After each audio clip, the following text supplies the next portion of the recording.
भोंदू आज गया, ठाकुर जी आए। ठाकुर जी के आते ही भोंदू ने सामग्री रख दी, रोटी सब्जी और अचार रख दिए। ठाकुर जी पान लगे। भोंदू बोलो जय जय, मेरी एक बात मानेंगे आप? ठाकुर जी बोले हाँ बोल।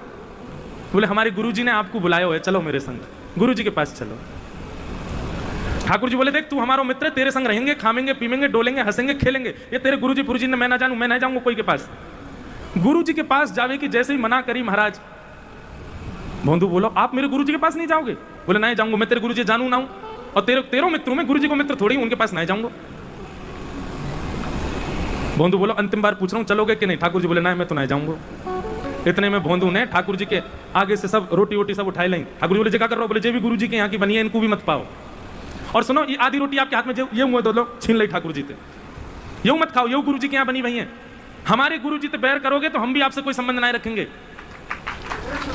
ठाकुर जी बोले भैया ऐसा कई गुरु उठ रहा, तोते तो मिल रहे ना, हम तेरे संग तो बैठे हैं ना हम। बोले मेरे संग बैठे हुए थे, कहा है आपने मेरे गुरुजी की बात को अनादर कर दियो। अरे गुरुजी ने जीवन में पहली बार एक काम दियो मुझको, गौ सेवा के अलावा, और वहां में भी मैं इतना ना कर पाया कि आपको लेके जाऊं। धीरे धीरे फिर कहते ठाकुर जी चले चलो ना, गुरुजी बड़े बढ़िया है मेरे, उनकी वजह से तो आप मिले हो मुझको। ठाकुर जी बोले हम नहीं जाएंगे। भोंदू बोलो नहीं जाओगे? बोले नहीं जाएंगे। तो भोंदू बोलो हमारे गुरुजी के पास नहीं जाओगे तो हम भी आपके पास नहीं आएंगे।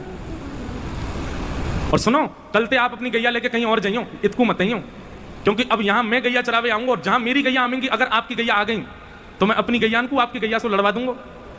अपनी गैया को लेके कहीं और जाओ, मेरे आसपास मत आइयो। ठाकुर जी उसकी बात सुनने बोले अच्छा तो पता है कितने बड़े बड़े संत तपस्या करें मेरे दर्शन करवे के काजे, और मैं तेरे पास ऐसे ही आ जाऊं सहजता में, यूं कह रहा हूं मैं मिलूंगा ना।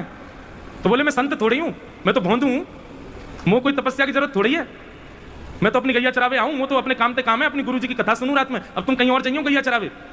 और ऐसा कह के भोंदू तो वहां से उठ के चल दियो अपनी गैया इकट्ठी करके। ठाकुर जी कहे भोंदू रुक तो जा।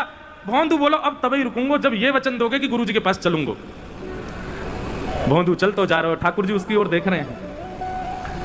भोंदू जैसे ही दिखना बंद हुआ, जैसे ही थोड़ा दूर गया, ठाकुर जी इतने व्याकुल हो गए जैसे मानो त्रिलोक की छीन करके ले गया हो ठाकुर जी से।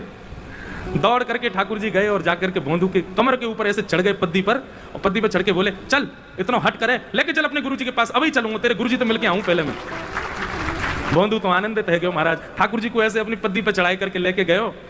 शाम को समय गुरु जी आंगन में बैठे हैं, शिष्यन को पढ़ा रहे हैं, तभी गौशाला की सब गैया आ गई।